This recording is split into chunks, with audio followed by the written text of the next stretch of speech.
जेमितिकी आपण माने गत एपिसोड रे देखिथिले रवीश काळगुरू को भेटी फेरिकी आसी सारिथिला। एबे आगकू रवीश घर को आसी राज आउ काम्या को पार्टी करी डाकिला। राज राज कोठी अछ तुमे शीघ्र तळकू आस। रवीश रो डाक सुनी काम्या आउ राज निज निज रूम रु बाहर को आसी गले। कौन हैला डेड तुमे एते रागी जाइछ काईकी? एतिकिरे रवीश हसिकी कहिला, अरे केही मते नुआ बहु सहित देखा कराओ। कोठी अछि आम नुआ बहु? डेड से निज रूम रे अछि। आस मु तुमको काव्या सहित भेट करूछि। तीन जण मिसी काव्यार रूम को गले। काव्या ये हेले मोरे डैड। काव्या रवीश को देखिला। काव्या निज मनरे भाबिला, बहुत भल भाबे जानिछि मु ए लोक को। ये ही मो माँ बापा दुही को मारिछि। आजी जदि मु ए बंधन रे बंदी न थांती तो मु याको आजी मारी ही देई थांती। अन्यपटे रवीश निज मने मने, तो ये हेला नर्गिस रो झियो किछि कथा नाही, निजे ही जाल रे फसी जाइछि। एबे मु देखिबी तू एठु केमिति बंची के जिवु। सेतिकी बेले रवि समस्तक सामनारे पार्टी विषय रे कहिला। पुअराज मु तो बाहाघरे रे तो नथिली, किंतु मु चाहूछि कि मु तो पई गोटे बड़ पार्टी देबी। सेथि पई मु काली रिसेप्शन पार्टी रखिछि। तो तुमे तुम सबु सांग को डाकिनियो, ठीक अछि? आउ हां तुमे दुहे खूब शीघ्र रेडी हे जाओ, आमे कुलदेवी को मंदिर को जिबा। एतिकी कही रवीश आउ काम्या सेठारु चाली गले। किछि समय परे चारि जण रेडी हेई मंदिर पई बाहरी गले। रवीश आउ काम्या निज कार रे गले आउ राज आउ काव्या अन्य गोटे कार रे। किछि दूर को गला परे किछि गुंडा माने तांको अटकाई देले आउ कार को घेरी नेले। किछि गुंडा माने काव्या उपरे आक्रमण करबाकू लागिले। एही आक्रमण कारणरू काव्यार किछि क्षत भी हेई गला। राज मध्य से गुंडा मानकू बहुत मारुथिला। ई सब कोन होउची? राज सामने तो मो मन नागणी रूप रे भी आसी परिबिनी। केमिति अटकेइबे एमानंकू? काव्या एतिकी कहि थिला कि हठात सेतिकी बेले सेठारे जोरे झड़ हेबाकू लागिला। झड़ कारणरू काहाकू किछि भी देखा जाउ नथिला। राज को किछि गुंडा माने धरी रखिथिले। गुंडा माने काव्या उपरे आक्रमण करबाकू जाउ हिथिले, किंतु झड़ आसीबा कारणरू से माने सेठारे रही गले। किछि भी देखा जाउ नथिबा कारणरू काव्या निज नागुणी रूपरे आसीगला आउ निजर क्षत सबु मध्य ठीक करिदेला। काव्या सबु गुंडा मानंकू जण जण करी मारिबाकू लागिला। किछि समय परे झड़ रहीगला। ए सबु कौन थिला आउ लोक माने किए थिले जी हमको मारिबाकू आसीथिले? काव्या निज मनीष रूपकू आसी सारिथिला। बोधे चोर थिबे। पैसा लोभरे से माने आम उपरे आक्रमण करथिबे। चला आमे दुहे मंदिर जिबा। एमिति भी बहुत देरी हेई गलानी। एतिकी कही राज आउ काव्या मंदिर आड़को बाहरी पड़िले। काव्या जेमिति मंदिरर पाहाच उपरे पाद रखिला, हठात सबु घंट गुड़िक बाजिबाकू लागिला। ए सबु कोन हेउची? घंट गुड़िक निजे निजे केमिति बाजिबाकू लागिला? निश्चय कौनसी अद्भुत शक्ति आम मंदिर को प्रवेश करिछि। सेतिकी बेले ही काव्या आउ राज दुहे रवीश आउ काम्या पाखकू आसीगले आउ पूजा करी पुणी समस्ते घर को फेरी आसिले। घरे पहुंची काव्या ऊपर को जाऊ ही थिला कि सेतिकी बेले स्नेहा निज रूम रु बाहर को आसुथिला। काव्या स्नेहा को ता रूम को पुणी नहीं गला आउ ताकू पचारिला, तू निज अभ्यास बदलाई पारिबुनी ना? कोन चाहुछु तू? आउ जदि आक्रमण करिबार ही थिला त सामनारु करिथांतु, मो पछरु काई करूथुलु? पागल ना कोन तू? स्नेहा काव्या को धक्का मारी सेठारु अदृश्य होई गला। तापरे काव्या मध्य स्नेहार पछे पछे जीवाकू लागिला आउ सेठारु अदृश्य होई गला आउ जंगल रे जाई पहुंची गला। काव्या स्नेहा सामनारे जाई छिड़ा हे गला आउ निज नागुणी रूपरे आसीगला। स्नेहा मध्य मयूरी रूपरे आसीगला आउ देखु देखु दुहिंक मध्यरे लड़ेई हेबाकू लागिला। एपटु काव्या दंसिबाकू चेष्टा करुथिला आउ अन्यपटु मयूरी बारंबार निज थंटरू काव्या उपरे आक्रमण करबाकू लागिला। काव्या धीरे धीरे मयूरी को हरेबारे लागिला। सेतिकी बेले मयूरी निज मनीष रूपी प्रकृत रूप को फेरी आसिला। छाड़ी दे मते, मो तो ऊपर किछि आक्रमण करेनी। मारिबार थिले तो मो सामने रही मारिबी। स्नेहा एतिकी कहिला मात्रे ही କାବ୍ୟା ଭାବିବାକୁ ଲାଗିଲା। ସେତିକିବେଳେ ସୁଯୋଗ ଦେଖି ସ୍ନେହା ପଳେଇଗଲା। କାବ୍ୟା ନିଜ ନାଗୁଣୀ ରୂପରେ ଘର ଭିତରକୁ ଝରକା ବାଟ ଦେଇ ପଶି ଆସିଲା। ସେତିକିବେଳେ କାବ୍ୟାକୁ ଖୋଜି ଖୋଜି ରାଜ ଆସିଗଲା। କିନ୍ତୁ କାବ୍ୟା ସେତେବେଳ ପର୍ଯ୍ୟନ୍ତ ମଣିଷ ରୂପକୁ ଆସି ସାରିଥିଲା। କାବ୍ୟା, ମୁଁ ତୋ ପାଇଁ ଆଜି ସରପ୍ରାଇଜ୍ ଡିନର ଆରେଞ୍ଜ କରିଛି। ଶୀଘ୍ର ରେଡି ହେଇଯା, ଆମେ ଡିନର ପାଇଁ ଯିବା। କିଛି ସମୟରେ ହିଁ ରାଜ ଆଉ କାବ୍ୟା ଡିନର ପାଇଁ ବାହାରିଗଲେ। ଦୁହେଁ ରେଷ୍ଟୁରାଣ୍ଟକୁ ଗଲେ, ଯେଉଁଠି ବହୁତ ଲୋକ ଡାନ୍ସ କରୁଥିଲେ। କାବ୍ୟା, କ'ଣ ତୁ ମୋ ସହିତ ଡାନ୍ସ କରିବୁ? ମନା କରିବୁନି, ଦୁଃଖୀ ହେଇଯିବି ମୁଁ। ହଁ ନିଶ୍ଚୟ, ଚାଲ ଡ୍ୟାନ୍ସ କରିବା। ଦୁହେଁ ଡାନ୍ସ କରିବାକୁ ଲାଗିଲେ। ତାପରେ କିଛି ସମୟ ପରେ ଦୁହିଁଙ୍କୁ ଅଟକାଇ ରାଜର ଗୋଟିଏ ସାଙ୍ଗ ଆସି ପହଞ୍ଚିଗଲା। ରାଜ, ବହୁତ ଦିନ ପରେ ଦେଖାଦେଲୁ, କୁଆଡ଼େ ଯାଇଥିଲୁ ଭାଇ? ଆରେ କୁଆଡ଼େ ନାହିଁ, ୟାଙ୍କୁ ଭେଟ, ଇଏ ମୋ ୱାଇଫ୍ କାବ୍ୟା। ସେତିକିବେଳେ ଶେଖରର ଫୋନ୍ ରିଂ ହେଲା, ଆଉ ସିଏ ସେଠାରୁ ଚାଲିଗଲା। ରାଜ ଆଉ କାବ୍ୟା ପୁଣି ଡାନ୍ସ କରିବାକୁ ଲାଗିଲେ। କିଛି ସମୟ ପରେ ହିଁ ଦୁହେଁ ଡିନର ଟେବୁଲ ଉପରେ ବସିଗଲେ। ହଠାତ୍ ସେତିକିବେଳେ ହିଁ କାବ୍ୟାର କାନରେ ଗୋଟିଏ ବିଚିତ୍ର ଶବ୍ଦ ଶୁଣାଗଲା। ସେଇଟା ଗୋଟିଏ ବିନ୍ର ଶବ୍ଦ ଥିଲା। ସେହି ଶବ୍ଦ କାରଣରୁ କାବ୍ୟାର ନାଗୁଣୀ ରୂପ ଧୀରେ ଧୀରେ ତା ଉପରେ ପ୍ରଭାବ ପକାଉଥିଲା। କାବ୍ୟା ଚାହୁଁନଥିଲେ ମଧ୍ୟ ସେ ତା ନାଗୁଣୀ ରୂପକୁ ଆସିବାକୁ ଯାଉଥିଲା। ସେତିକିବେଳେ ରାଜ, କ'ଣ ତତେ କିଛି ଶୁଭା ଯାଉଛି? ନା, କିଛି ନୁହେଁ। କି ଶବ୍ଦ କଥା କହୁଛୁ ତୁ? ମୁଁ ଏବେ ଆସିଲି, ମୋ ଦେହ ଟିକେ ଭଲ ଲାଗୁନି। କ'ଣ ହେଲା, ମୁଁ ବି ଯିବି କି? ନା, ତୁ ଏଠି ୱେଟ୍ କର। କାବ୍ୟା ରାଜକୁ ମିଛ କହି ନିଜେ ରେଷ୍ଟୁରାଣ୍ଟରୁ ବାହାରକୁ ଆସିଗଲା। କିନ୍ତୁ ସେ ପର୍ଯ୍ୟନ୍ତ ମଧ୍ୟ ତାକୁ ସେହି ଶବ୍ଦ ଶୁଣାଯାଉଥିଲା। ଅନିଚ୍ଛା ସତ୍ତ୍ୱେ ମଧ୍ୟ କାବ୍ୟା ନିଜର ନାଗୁଣୀ ରୂପରେ ଆସିଗଲା, ଆଉ ନାଗୁଣୀ ହେଇ ଭୂମିକୁ ଦଂଶିବାକୁ ଲାଗିଲା। ତାପରେ ସେ ନିଜକୁ କଣ୍ଟ୍ରୋଲ କରିବା ପାଇଁ ଚେଷ୍ଟା କଲା। ଇଏ କ'ଣ ହେଉଛି ମତେ? ଏ ବିନ୍ କିଏ ବଜାଉଛି? ମତେ ଯଥାଶୀଘ୍ର ନାଗଗୁରୁଙ୍କ ପାଖକୁ ଯିବାକୁ ହେବ। ଏତିକି କହି କାବ୍ୟା ସେଠାରୁ ନାଗୁଣୀ ରୂପରେ ସିଧା ନାଗଗୁରୁଙ୍କ ପାଖରେ ଯାଇ ପହଞ୍ଚିଗଲା, ଆଉ ନିଜ ମଣିଷ ରୂପୀ ନାଗୁଣୀ ବେଶରେ ଆସିଗଲା। ଗୁରୁଦେବ, ମୋ ସାହାଯ୍ୟ କରନ୍ତୁ। ବିନ୍ର ଶବ୍ଦ ମତେ ପାଗଳ କରିଦେବ। କେଉଁ ଶବ୍ଦ? ମୋତେ ତ କିଛି ବି ଶୁଣାଯାଉନି। କାବ୍ୟା ଅଣନିଶ୍ୱାସୀ ହେବାକୁ ଲାଗିଲା। କାବ୍ୟା କଷ୍ଟରେ ନିଶ୍ୱାସ ନେଇ, ଏ ବିନ୍ର ଶବ୍ଦ ମତେ ଅଣନିଶ୍ୱାସୀ କରୁଛି, କିଛି କରନ୍ତୁ। ନାଗଗୁରୁ ଶୀଘ୍ର ପାଖରେ ରଖାହେଇଥିବା ନାଲି ରଙ୍ଗର ଫଗୁକୁ ଉଠେଇ କାବ୍ୟା ଉପରେ ଛିଞ୍ଚିଦେଲେ, ଯାହାଦ୍ୱାରା କାବ୍ୟାକୁ ସେ ବିନ୍ ଶବ୍ଦ ଶୁଭିବା ବନ୍ଦ ହେଇଗଲା। ଧନ୍ୟବାଦ ଗୁରୁଦେବ। ଇଏ କି ପ୍ରକାର ଶବ୍ଦ ଥିଲା? ଇଏ କୌଣସି ସାଧାରଣ ବିନ୍ ତ ନଥିଲା। ୟା ଶବ୍ଦ ମୋ ଉପରେ ଏତେ ପ୍ରଭାବ କାହିଁ ପକାଉଥିଲା? ଇଏ କୌଣସି ତାନ୍ତ୍ରିକର କାମ। କେହି ତତେ ତା ଜାଲରେ ଫସେଇବାକୁ ଚାହୁଁଛି, ଯାହାଦ୍ୱାରା ସେ ତୋ ରହସ୍ୟ ସମସ୍ତଙ୍କୁ ଜଣେଇ ପାରିବ। ତତେ ମନେ ରଖିବାକୁ ହେବ, ତୋ ପାଖରେ ସବୁବେଳେ ଶତ୍ରୁ ଥାନ୍ତି। ତତେ ପ୍ରତ୍ୟେକଟି ପାଦ ବହୁତ ସମ୍ଭାଳିକି ରଖିବାକୁ ହେବ। ଠିକ୍ ଅଛି ନାଗଗୁରୁ, ଏବେ ମୁଁ ଆସୁଛି। କାବ୍ୟା ସେଠାରୁ ପୁଣି ଥରେ ନାଗୁଣୀ ରୂପରେ ସେଇ ରୂପରେ ହିଁ ଘର ଆଡ଼କୁ ବାହାରିଗଲା।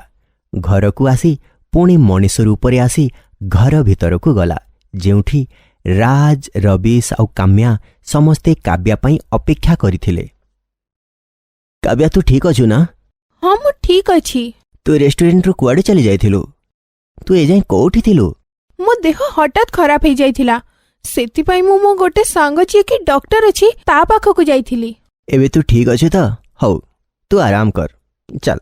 ରାଜ କାବ୍ୟାକୁ ନିଜ ସହିତ ରୁମ୍କୁ ନେଇଗଲା, ଯେଉଁଠି ରାଜ କାବ୍ୟା ପାଇଁ ରୁମ୍କୁ ବହୁତ ଭଲ ଭାବରେ ସଜେଇଥିଲା। ଏସବୁ କ'ଣ? ତତେ ଲାଇଟ୍ସ ବହୁତ ଭଲ ଲାଗେ ନା, ସେଇଥିପାଇଁ ଏସବୁ ତୋ ପାଇଁ। ହଁ, କିନ୍ତୁ ଏସବୁ କିଛି ଦରକାର ନଥିଲା। ତୁ ମୋ ପାଇଁ ବହୁତ ସ୍ପେଶାଲ, ସେଇଥିପାଇଁ ମୁଁ ତତେ ତୋ ଜୀବନର ପ୍ରତ୍ୟେକ କ୍ଷଣ ସ୍ପେଶାଲ କରିବାକୁ ଚାହେଁ। I love you Kavya. Raj, ମୁଁ ବହୁତ ଥକି ଯାଇଛି, ଟିକେ ଆରାମ କରିନେବି ତ ଭଲ ଲାଗିବ। ହଁ, ତୁ ଶୋଇପଡ଼। ରାଜ ଆଉ କାବ୍ୟା ଶୋଇପଡ଼ିଲେ। ରାତି 3ଟାରେ କାବ୍ୟାର ନିଦ ଭାଙ୍ଗିଗଲା। ଆଖି ଖୋଲିଲା ମାତ୍ରେ ହିଁ କାବ୍ୟା ଦେଖିଲା ରାଜର ଛାତି ଉପରେ ଗୋଟିଏ କଳା ନାଗ ଫଣ ଖୋଲି ବସିଛି। ଓ ମାଇ ଗଡ୍, ମୁଁ ଏବେ କ'ଣ କରିବି? କାବ୍ୟା ଧୀରେ ଧୀରେ ଉଠିକି ଛିଡ଼ା ହେଇଗଲା, ଆଉ ଏକା ଥରକରେ ସେ ସାପକୁ ଧରି ତଳକୁ ଫିଙ୍ଗିଦେଲା। ସେତିକିବେଳେ ରାଜ ମଧ୍ୟ ଉଠିଗଲା। କ'ଣ ହେଲା କାବ୍ୟା, ତୁ ଚିନ୍ତିତ କାହିଁକି? ତାପରେ ରାଜ ସେ ନାଗକୁ ଝରକାରୁ ବାହାରକୁ ଗଲାବେଳେ ଦେଖିନେଲା। ଆଉ ଯେମିତି ବୁଲିକି କାବ୍ୟାକୁ ଦେଖିଲା, କାବ୍ୟା ରାଜକୁ କୁଣ୍ଢେଇ ପକେଇଲା। ମୁଁ ବହୁତ ଡରି ଯାଇଥିଲି। ସେ ନାଗ ତତେ ମତେ କ'ଣ? ଅତି କମରେ ଏଇ ବାହାନାରେ ତୁ ମତେ ଆଲିଙ୍ଗନ ତ କଲୁ। ମତେ ଶୋଷ ଲାଗୁଛି, ମୁଁ ପାଣି ପିଇବାକୁ ଯାଉଛି। ପାଣି ମୁଁ ନେଇକି ଆସୁଛି। ନା, ମୁଁ ନିଜେ ନେଇ ଆସିବି। କାବ୍ୟା ତଳେ କିଚେନ୍ ଆଡ଼କୁ ଯାଉ ହିଁ ଥିଲା କି ସେତିକିବେଳେ କାବ୍ୟା ତଳକୁ ଓହ୍ଲଉଥିଲା ବେଳେ ସିଏ ଦେଖିଲା ଯେ ମୟୂରୀ ଲୁଚି ଲୁଚି ଘରୁ ବାହାରକୁ ଯାଉଛି। ଏତେ ରାତିରେ କୁଆଡ଼େ ଗଲା? ନିଶ୍ଚୟ ନିଜ ସାଥୀକୁ ଭେଟିବାକୁ ଯାଇଛି। ମତେ ଏ ବିଷୟରେ ଜାଣିବାକୁ ହେବ। କାବ୍ୟା ମଧ୍ୟ ଧୀରେ ଧୀରେ ମୟୂରୀ ପଛରେ ଯିବାକୁ ଲାଗିଲା। ସେତିକିବେଳେ ରୁମ୍ରୁ ରାଜ କାବ୍ୟାକୁ ପାଟି କରି ଡାକିଲା। କାବ୍ୟା, ମୋ ପାଇଁ ବି ପାଣି ନେଇକି ଆସିବୁ। ମୁଁ କାଲି ଦେଖିବି ଏ ମୟୂରୀକୁ। ଏତିକି କହି ପାଣି ନେଇ ନିଜ ରୁମ୍ ଆଡ଼କୁ ଚାଲିଗଲା। ଆଉ ଅନ୍ୟପଟେ ସ୍ନେହା ଘରୁ ବାହାରକୁ ଆସିଲା ଆଉ ନିଜ ପ୍ରକୃତ ମୟୂରୀ ରୂପରେ ଆସି କାଳଗୁରୁ ପାଖକୁ ଗଲା। କ'ଣ କରିବାର ଅଛି ଏବେ? ସେ ନାଗୁଣୀ ମତେ ବହୁତ ହଇରାଣ କରୁଛି। ଶୀଘ୍ର ତା କଥା ବୁଝିବାକୁ ହେବ, ନହେଲେ ସେ ରାଜକୁ ମୋଠାରୁ ଦୂରେଇ ନେବ। ଏ ନାଗୁଣୀ ବହୁତ ଚତୁର। ମତେ ତା ପାଇଁ ଆଉ କିଛି ଭାବିବାକୁ ପଡ଼ିବ। ଆପଣ ସେମିତି ଭାବିଥାନ୍ତୁ। ମୁଁ ଜାଣିଛି ମତେ କ'ଣ କରିବାର ଅଛି। ଏବେ ଦେଖ ମୁଁ ସେ ନାଗୁଣୀର କ'ଣ ଅବସ୍ଥା କରିବି। ଗୋଟିଏ କଥା ଧ୍ୟାନ ରଖିବୁ ଯେ ଆମକୁ ସେ ନାଗୁଣୀକୁ ମାରିବାର ନାହିଁ, କେବଳ ତାକୁ ଦୁର୍ବଳ କରିବାର ଅଛି, ଯାହାଦ୍ୱାରା ସମୟ ଆସିଲେ ନାଗୁଣୀ ଆମକୁ ନାଗମଣି ଯାଏଁ ପହଞ୍ଚେଇ ପାରିବ। ହଁ ହଁ, ଠିକ ଅଛି। ତୁମକୁ ନାଗମଣି ଦରକାର, କିନ୍ତୁ ମତେ ତ ଖାଲି ରାଜ ଦରକାର। ଆଉ ମୁଁ ତାକୁ କେମିତି ବି ହଉ ନିଜର କରିକି ରହିବି। ତାପରେ ମୟୂରୀ ଘରକୁ ଚାଲିଗଲା। ତା ପରଦିନ ପାର୍ଟିରେ ସମସ୍ତେ ଘରକୁ ଆସିଲେ। ପାର୍ଟିରେ ବହୁତ ମ୍ୟୁଜିକ୍ ବାଜୁଥିଲା, ବହୁତ ଲୋକେ ଡାନ୍ସ ବି କରୁଥିଲେ। ସେତିକିବେଳେ କାବ୍ୟା ଆଉ ରାଜ ପାହାଚରୁ ତଳକୁ ଓହ୍ଲେଇକି ଆସିଲେ। ଦୁହେଁ ଦେଖିବାକୁ ବହୁତ ସୁନ୍ଦର ଲାଗୁଥିଲେ। ପାର୍ଟିରେ ସବୁ ଲୋକେ ତାଙ୍କର ପ୍ରଶଂସା କରିବାକୁ ଲାଗିଲେ। ରବିଶ ଆଉ କାମ୍ୟା ତଳେ ହିଁ ଛିଡ଼ା ହୋଇଥିଲେ। ସେତିକିବେଳେ ରବିଶ କାବ୍ୟାକୁ ଦେଖି ମନରେ କହିଲା, ଖୁସି ହେଇଯା, ଆଜି ତ ଖୁସିର ଶେଷ ଦିନ। ଆଜି ପରଠାରୁ ଖାଲି ସାପୁଆ କେଳାର ଖୋଳରେ ବନ୍ଦ ରହିବୁ। ଦେଖିନେ, ଯେତେ ଆଡମ୍ବର ଦେଖିବାରେ ଅଛି ଦେଖିନେ। ଏତିକି କହି ରବିଶ ରାଜ ଆଉ କାବ୍ୟାର ୱେଲକମ୍ କଲା। ତାପରେ ରାଜ କାବ୍ୟା ସହିତ କପଲ୍ ଡାନ୍ସ କରୁଥିଲା। କାବ୍ୟା ମନେ ମନେ, ରାଜ, ତୋ ଭଲ ପାଇବା ମୋ ଉଦ୍ଦେଶ୍ୟକୁ ଦୁର୍ବଳ କରୁଛି। ଅନିଚ୍ଛା ସତ୍ତ୍ୱେ ବି ମୁଁ ତୋ ଆଡ଼କୁ ଆକର୍ଷିତ ହେଉଛି। ଇଏ କ'ଣ ହେଉଛି ମତେ? ମୁଁ ଏଠିକି ଖାଲି ମୋ ମା ବାପାଙ୍କ ମୃତ୍ୟୁର ପ୍ରତିଶୋଧ ନେବାକୁ ଆସିଛି। ମତେ ନିଜକୁ ଦୁର୍ବଳ ହେବାକୁ ଦେବାର ନାହିଁ। କ'ଣ ଭାବୁଛୁ କାବ୍ୟା? ଏତିକି କହିଲା ମାତ୍ରେ ହିଁ ରାଜର ଠିକ୍ ପଛରୁ ଶେଖର ଆସିଗଲା। ହାଏ ରାଜ, ହାଏ କାବ୍ୟା, କେମିତି ଅଛ ତୁମେମାନେ? ଯେବେ ବି ଭେଟିଲେ ତୁମେ ଦୁହେଁ ଡାନ୍ସ ହିଁ କରୁଥାଅ। ତୁ ବି ଡାନ୍ସ କରିନେ। ମୋ ସହିତ କେହି ଡାନ୍ସ ପାର୍ଟନର ନାହାନ୍ତି। ତୋ ଡାନ୍ସ ପାର୍ଟନରକୁ କିଛି ସମୟ ପାଇଁ ମୋତେ ଦବୁ? ହଁ ହଁ ନିଶ୍ଚୟ, କିନ୍ତୁ କାବ୍ୟାକୁ ପଚାରିନେ କ'ଣ ସିଏ ତୋ ସହିତ ଡାନ୍ସ କରିବାକୁ ଚାହୁଁଛି? କାବ୍ୟା, କ'ଣ ତୁମେ ମୋ ସହିତ ଡାନ୍ସ କରିବାକୁ ଚାହିଁବ? ଏଇ ବାହାନାରେ ଆମେ ପରସ୍ପରକୁ ବି ଜାଣିନେବା।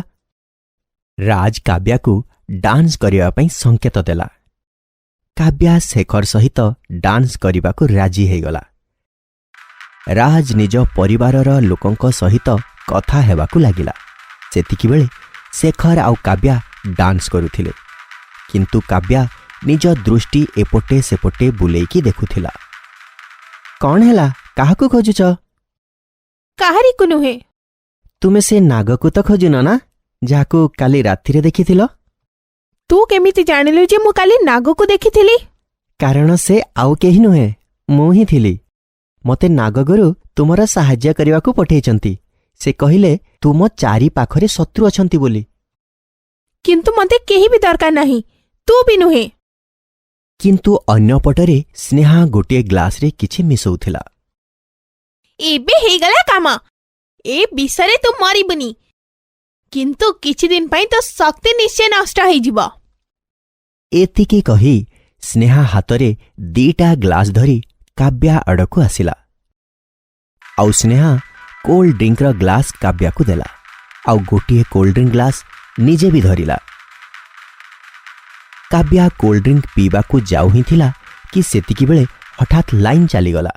ହଠାତ୍ ଲାଇଟ୍ ଅଫ୍ ହେବା କାରଣରୁ ଶେଖର ନିଜ ଫୋନ୍ର ଟର୍ଚ୍ଚ ଅନ୍ କରିନେଲା ଆଉ ରାଜ ପାଖକୁ ଚାଲିଗଲା।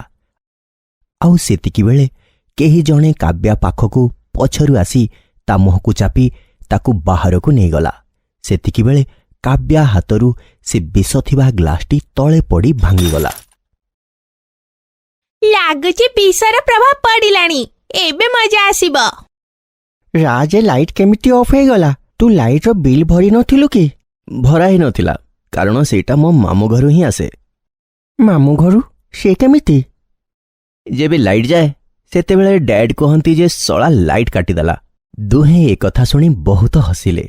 ଅନ୍ୟପଟେ କାବ୍ୟାକୁ କିଛି ଲୋକ ମୁହଁରେ କଳା କପଡ଼ା ବାନ୍ଧି ନେଇଯାଉଥିଲେ। କିଏ ତୁମେମାନେ? ଛାଡ଼ ମତେ। ତତେ କେମିତି ଛାଡ଼ିଦବୁ?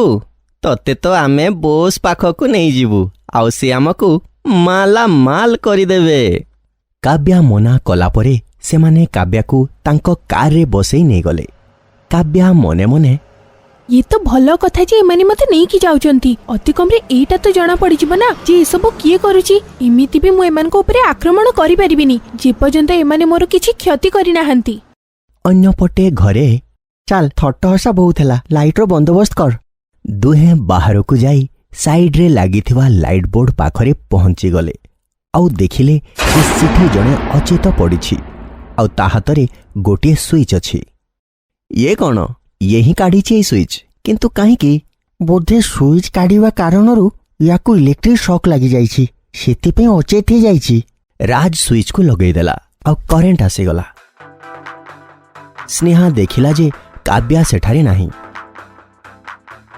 ସେତିକିବେଳେ ସ୍ନେହା ଉପରକୁ ଦେଖିଲା କାବ୍ୟା ରୁମ୍ରୁ କିଏ ଜଣେ ଯାଉଥିଲା ଆଉ ତାପରେ ସେଇଠି ସମସ୍ତେ ପାର୍ଟି ଏନ୍ଜୟ କରିବାକୁ ଲାଗିଲେ।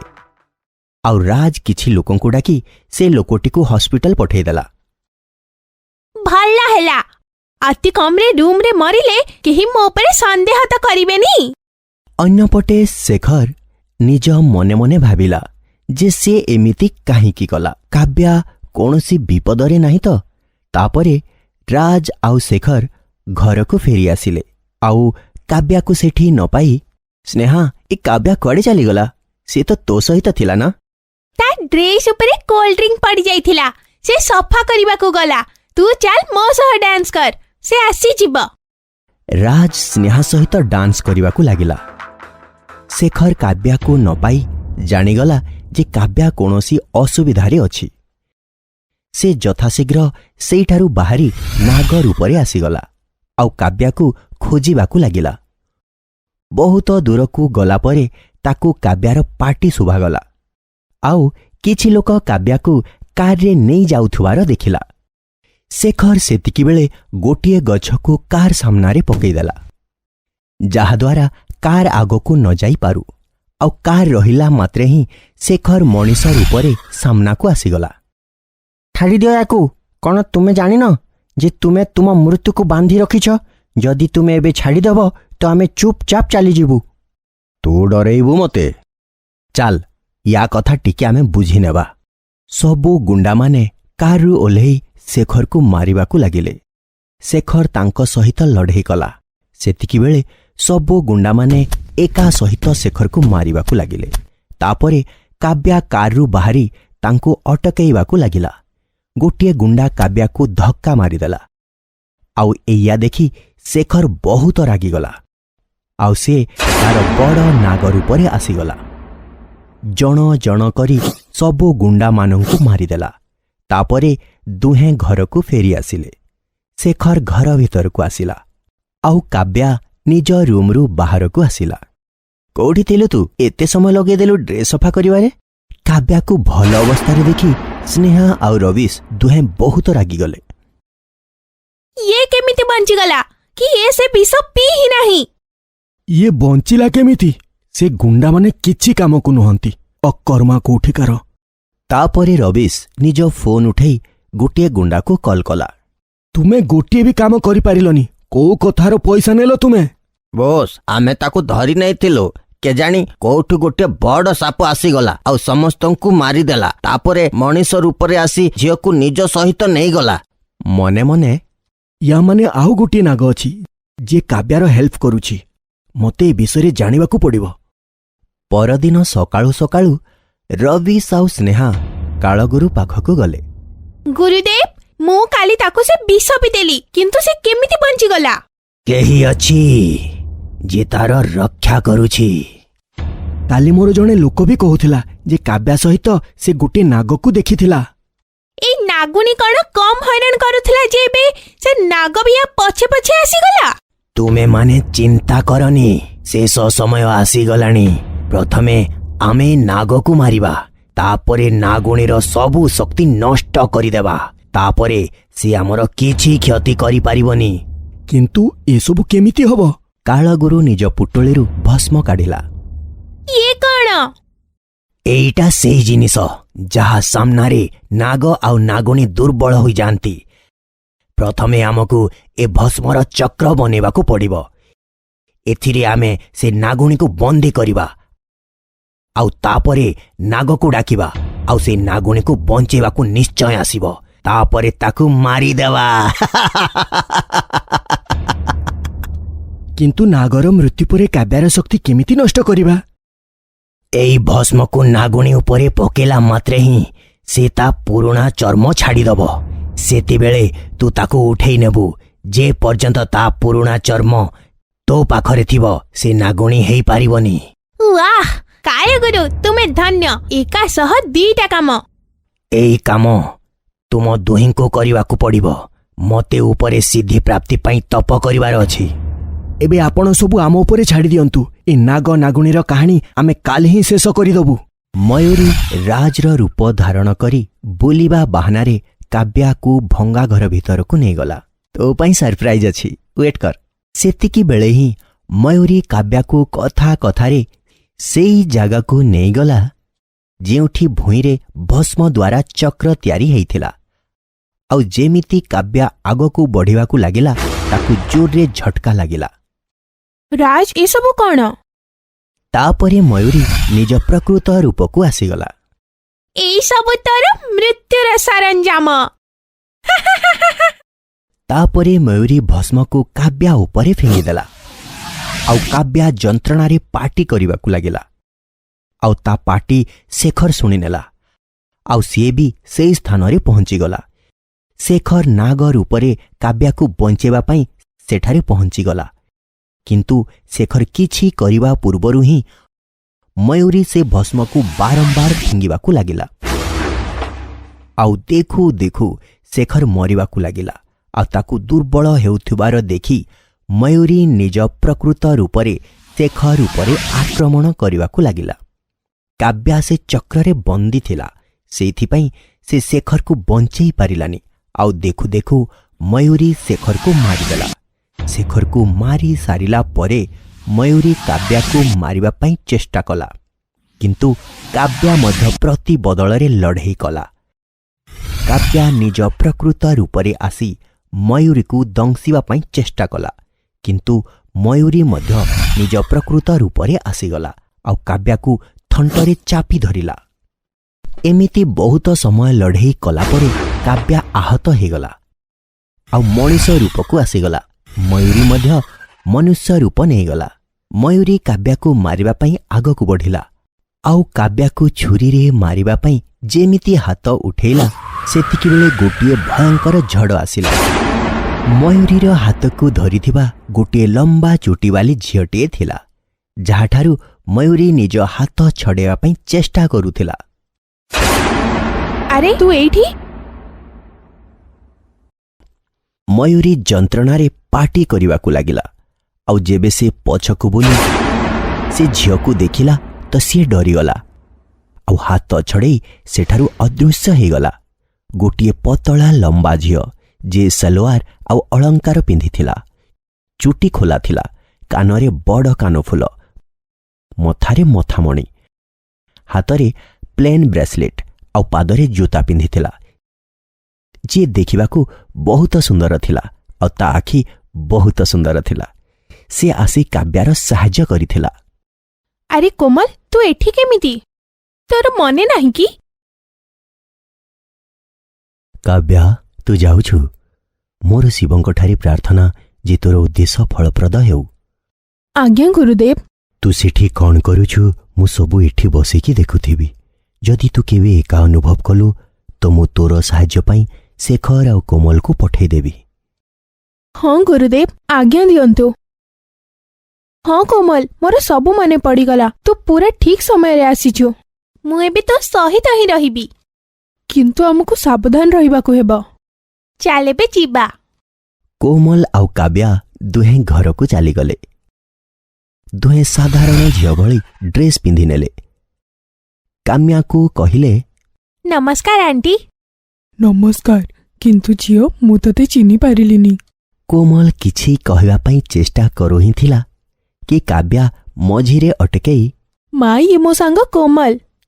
ମୁଁ ତ ଆଗରୁ କେବେ ୟା ବିଷୟରେ ଶୁଣିନି। ମା, ତୁମେ ଧ୍ୟାନ ଦେଇନଥିବ। କାବ୍ୟା, ତୁ କିଚେନକୁ ଯାଇ ନିଜ ସାଙ୍ଗ ପାଇଁ କିଛି ବନେଇ ଆଣ। କାବ୍ୟା କିଚେନକୁ ଚାଲିଗଲା ଆଉ କୋମଲ ସୋଫା ଉପରେ ହିଁ ବସି ପଡ଼ିଲା। ସେତିକିବେଳେ ରବିଶ ଉପରୁ ଓହ୍ଲେଇକି ଆସିଲା। ରବିଶ ଆଉ କୋମଲ ପରସ୍ପରକୁ ଦେଖିଲେ ଆଉ ମନେ ମନେ, ଇଏ କିଏ ଆସିଗଲା? ଏତେ ସୁଇଟ୍, ହଟ୍ ଆଉ ସୁନ୍ଦର ବି ଲାଗୁଛି।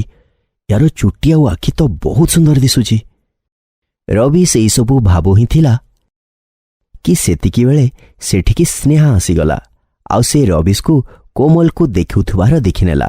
ରବିଶକୁ କହିଲା, କ'ଣ ହେଲା କି? ତୁମେ ପାଗଳ ହେଇଗଲ? ଆରେ ଆସିଗଲୁ ତୁ, କାମ ହେଲା। ସ୍ନେହା କିଚେନ୍ ଆଡ଼କୁ ସଂକେତ ଦେଲା। କାଳଗୁରୁ ତ କହିଥିଲେ ଇଏ ମରିଯିବ। କିନ୍ତୁ ସେମିତି ହେଇପାରିଲାନି। ସେତିକିବେଳେ କାମ୍ୟା ଆସିଗଲା। ସ୍ନେହା, ତୁ ଆସିଗଲୁ? କୁଆଡ଼େ ଚାଲି ଯାଇଥିଲୁ? କିଛି ନୁହେଁ ଆଣ୍ଟି, ବାସ୍ ଟିକେ ସପିଂ କରିବାର ଥିଲା।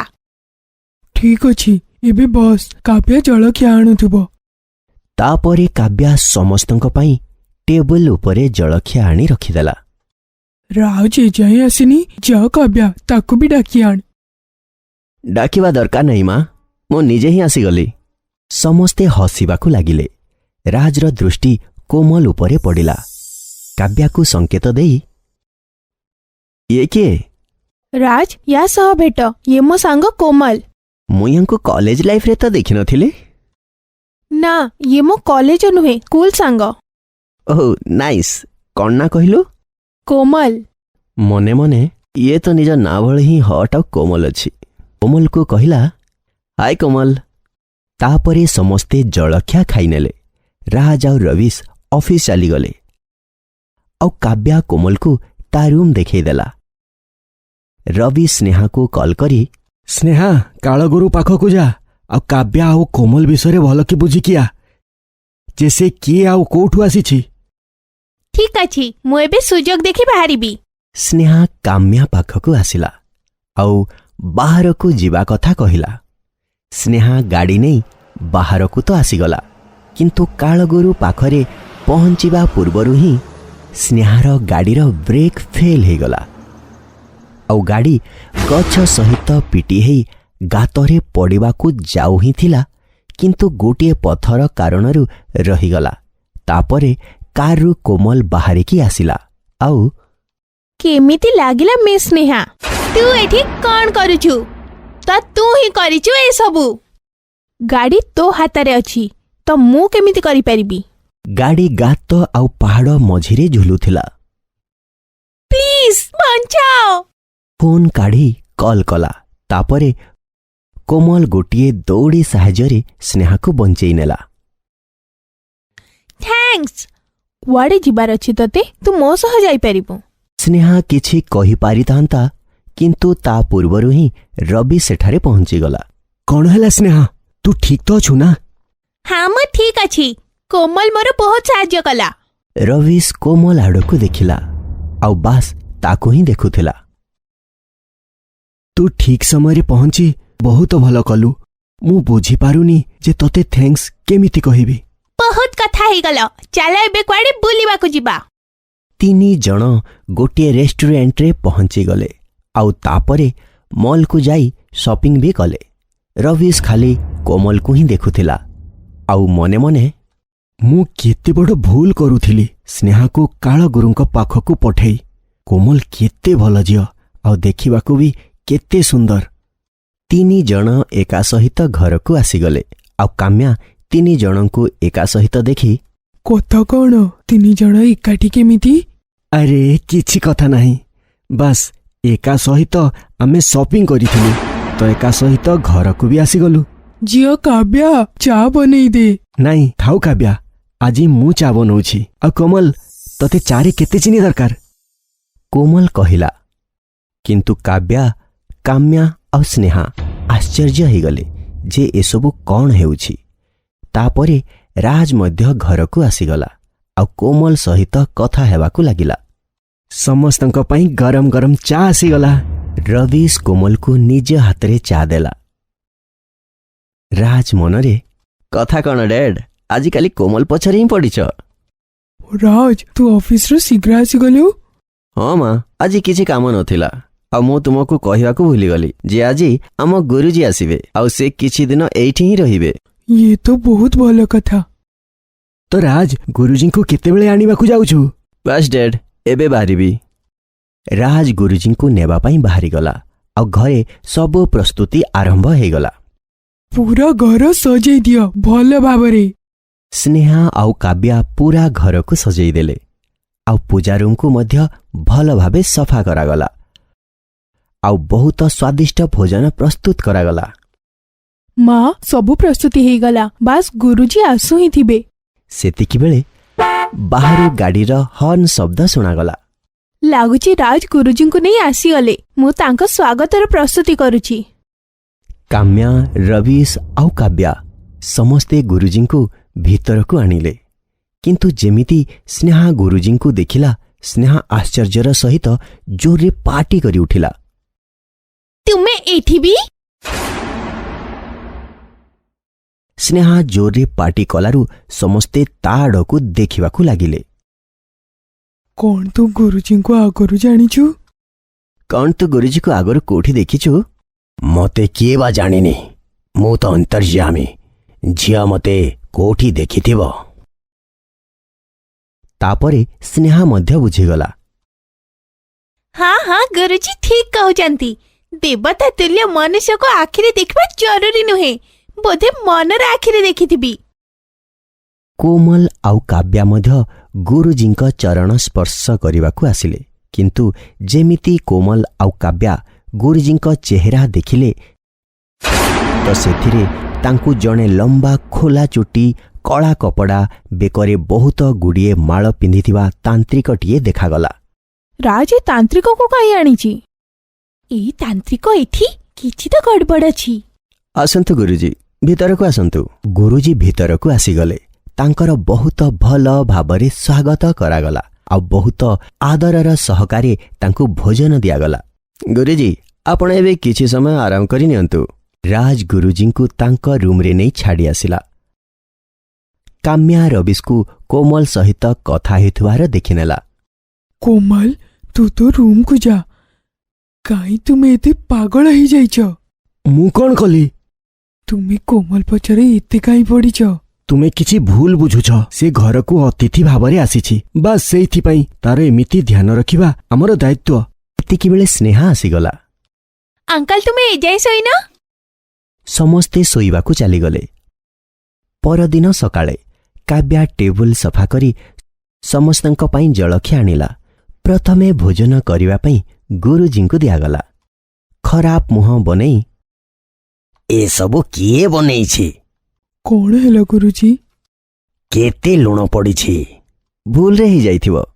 ମୁଁ ଏବେ ଆଉ କିଛି ବନେଇବାକୁ କହୁଛି। ଏଇସବୁ ଜାଣିଶୁଣି କରାହେଇଛି ଆଉ ୟାର ଦଣ୍ଡ ତାକୁ ନିଶ୍ଚୟ ମିଳିବ। କାବ୍ୟା, ତୁ ଏମିତି କାହିଁକି କଲୁ?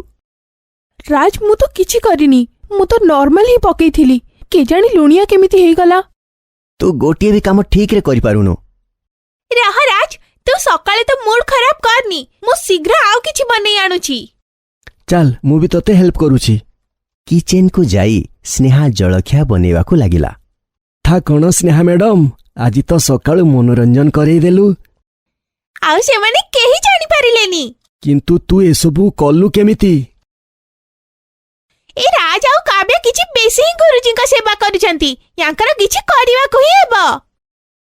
ଝିଅ କାବ୍ୟା, ଜଳଖିଆ ବନେଇ ଦେ, ରାଜର ଅଫିସ ପାଇଁ ଡେରି ହେଉଛି। ହଁ ମା, ଏବେ କରୁଛି। କାବ୍ୟା, ମୋ ବ୍ଲୁ ସାର୍ଟ ମିଳୁନି। ଏବେ ଆସୁଛି। ଏଇଟା ଠିକ୍ ସୁଯୋଗ। କାବ୍ୟା କିଚେନରେ ନାହିଁ। ସ୍ନେହା କିଚେନକୁ ଗଲା ଆଉ ଖାଇବାରେ ଲୁଣ ପକେଇ ସେଠାରୁ ଫେରି ଆସିଲା। ଆରେ ବା ସ୍ନେହା, କଣ ବୁଦ୍ଧି ଲଗେଇଲୁ ତୁ? ଯେମିତି ରବିଶ ପଛକୁ ବୁଲିଲା, ସେ କୋମଲକୁ ଛିଡ଼ା ହେଇଥିବାର ଦେଖିନେଲା। ତୁ ଏଠି କଣ କରୁଛୁ? କୋମଲ କିଛି ବି ନ କହି ସେଠାରୁ ଚାଲିଗଲା। ଯଦି କୋମଲ ଶୁଣି ନେଇଥିବ ତ କଣ ହେବ? ଆରେ ତୁ ବେଶୀ ଚିନ୍ତା କରନି, ଶୁଣି ନେଲେ ବି କିଛି ବି ହବନି। କହିଦେବା ଯେ ସେ ମିଛ କହୁଛି। ଆଉ ଏମିତି ବି କାମ୍ୟା ତା ଉପରେ ବହୁତ ରାଗି ସାରିଛି। ତା କଥା କେହି ମାନିବେନି। ରବିଶ ଆଉ ସ୍ନେହା ଜଳଖିଆ ଧରି ବାହାରକୁ ଗଲେ ଆଉ ରାଜ ଆଉ ରବିଶ ଜଳଖିଆ ଖାଇ ଅଫିସ ଯିବାକୁ ଲାଗିଲେ। ରାଜ ଆଉ ରବିଶ, ତୁମେ ଦୁହେଁ ମୋତେ ଏତେ ସମ୍ମାନ ଦେଇଛ, ତ ମୁଁ ତୁମ ଘରର ସବୁ କଷ୍ଟ ଦୂର କରି ଯିବାକୁ ଚାହୁଁଛି। ଇଏ ତ ବହୁତ ଭଲ କଥା ଗୁରୁଜୀ, ଆମେ ଚିର କୃତଜ୍ଞ ରହିବୁ। ଗୁରୁଜୀ, ଆପଣଙ୍କ ଆଶୀର୍ବାଦ ଆମ ଉପରେ ସବୁବେଳେ ରହିଛି, ତ ଆମର କିଛି ବି କଷ୍ଟ ହବନି। ସେଇଟା ମୁଁ ଦେଖିପାରୁଛି। କଣ ଦେଖିପାରୁଛନ୍ତି ଗୁରୁଜୀ? ମୁଁ ତୁମ ସମସ୍ତଙ୍କୁ ବି ଦେଖେଇଦେବି। କିନ୍ତୁ ତା ପାଇଁ ଆମକୁ କଣ କରିବାକୁ ହବ? 4-5 ଦିନ ଯାଏଁ ପୂଜା କରିବାକୁ ପଡ଼ିବ। ଠିକ୍ ଅଛି ଗୁରୁଜୀ, ଆମେ ଅଫିସରୁ ଶୀଘ୍ର ଫେରି ଆସିବୁ। ରାଜ ଆଉ ରବିଶ ଅଫିସକୁ ଚାଲିଗଲେ। କାମ୍ୟା ଗଛ ଗୁଡ଼ିକରେ ପାଣି ଦେଉଥିଲା। ଆଣ୍ଟି, ମୁଁ ତୁମ ସାହାଯ୍ୟ କରିବି। ନା ଝିଅ, ଆଣ୍ଟି, ତୁମେ ଚିନ୍ତାରେ ଅଛ? ନା, ଆଜି ଗୁରୁଜୀଙ୍କ ଅନାଦର ହେଇଗଲା ତ ସେଥିପାଇଁ ଦୁଃଖୀ ଅଛି। ଆଣ୍ଟି, ଖରାପ ଭାବିବନି। କାବ୍ୟା ତ ସେମିତି ହିଁ। ଆଉ ତା ସହ ଖଣ୍ଡିଆ ଡ୍ରେସ୍ ପିନ୍ଧୁଥିବା କୋମଲକୁ ବି ନେଇ ଆସିଛି। ସେତିକିବେଳେ ସ୍ନେହା ଫୋନରେ ରାଜର କଲ୍ ଆସିଲା। ମୋର ଜଣେ ସାଙ୍ଗ ଆସୁଛି, ବିନୀତ। କଣ ତୁ ତାକୁ ଘରକୁ ନେଇ ଆସିବୁ? ହଁ, ନିଶ୍ଚୟ। ବିନୀତକୁ ନେବା ପାଇଁ ସ୍ନେହା ଚାଲିଗଲା। ଅନ୍ୟପଟେ କାବ୍ୟା, ତୁ କାହିଁ ଚିନ୍ତା କରୁଛୁ? ତୁ ତ ଜାଣିଛୁ ନା ମୁଁ ଏମିତି କରିପାରିବିନି। କିନ୍ତୁ ଆଜି ରାଜ ଆଉ କାନ୍ଦିବାକୁ ଲାଗିଲା। ଶୀଘ୍ର ସବୁ ଠିକ୍ ହେଇଯିବ। ମୋ ଉପରେ ଭରସା ରଖ। ସମସ୍ତେ ସନ୍ଧ୍ୟାବେଳେ ଆସିଗଲେ ଆଉ ପୂଜା ଆରମ୍ଭ ହେଇଗଲା। ଗୁରୁଜୀ ପୂଜା କରୁଥିଲେ ଆଉ ଆଖି ବନ୍ଦ କରି କହୁଥିଲେ, କାମ୍ୟା, ତୋ ଛୁଆଙ୍କ ଉପରେ ବଡ଼ ବିପଦ ଆସିବାର ଅଛି। ବିନୀତ ଉପରକୁ ଦେଖିଲା। ମତେ ତ ତୁମ ଉପରେ ବିପଦ ଦେଖାଯାଉନି ଆଣ୍ଟି। ତୁମ ଉପରେ ତ ମୋତେ ସୁନ୍ଦର ହଟ୍ ଝିଅଟିଏ ଦେଖାଯାଉଛି। ସମସ୍ତେ ହସିଲେ। କୋମଲ ବି ହସିଦେଲା। କିଏ ଏଇ ଦୁଷ୍ଟ ବାଳକ ଯିଏ ମୋ କଥାକୁ ଥଟ୍ଟା କରୁଛି? କ୍ଷମା କରନ୍ତୁ ଗୁରୁଜୀ, ଇଏ ରାଜର ସାଙ୍ଗ। ଏବେ ପାଠ ପଢି ସହରରୁ ଆସିଛି, ଟିକେ ଚଗଲା ଅଛି। କାମ୍ୟା, ତୋ ଘରେ ମୋତେ ଶକ୍ତିଙ୍କର ବାସ ଦେଖାଯାଉଛି, ଯିଏ ତୋର ଅନିଷ୍ଟ ବି କରିପାରିବ। କିଛି ଉପାୟ କୁହନ୍ତୁ ଗୁରୁଜୀ। କାଲି ଯେବେ ପୂଜାରେ ବସିବି ତ କହିଦେବି। ପୂଜା ଶେଷ ହେଇଗଲା ଆଉ ସମସ୍ତେ ଡିନର କଲେ। ମୋର ଆଜି ଗୋଟେ ମୁଭି ଦେଖିବାର ଇଚ୍ଛା ଅଛି। ଆରେ ଇଏ ତୋର ବି ଘର, ଯାହା ଇଚ୍ଛା କର। କୋମଲ ଟିଭି ଅନ୍ କରି ଚ୍ୟାନେଲ ଚେଞ୍ଜ କରିବାକୁ ଲାଗିଲା। ଗୁରୁଜୀ କୋମଲକୁ ତା ବିଷୟରେ ପଚାରିବାକୁ ଲାଗିଲେ। ଛାଡ଼ନ୍ତୁ ନା ଗୁରୁଜୀ, କୋମଲ ଆମର ଅତିଥି। ଯଦି ତାକୁ ମୁଭି ଦେଖିବାର ଅଛି ତ ଆମେ ତାକୁ ଡିଷ୍ଟର୍ବ କାହିଁକି କରିବା? କୋମଲ ମୁଭି ଦେଖିବାକୁ ଲାଗିଲା। ସେତିକିବେଳେ ମତେ ଏଇଟା ଭଲ ଲାଗୁନି। ମୁଁ ପେନ୍ଡ୍ରାଇଭ୍ ନେଇକି ଆସୁଛି।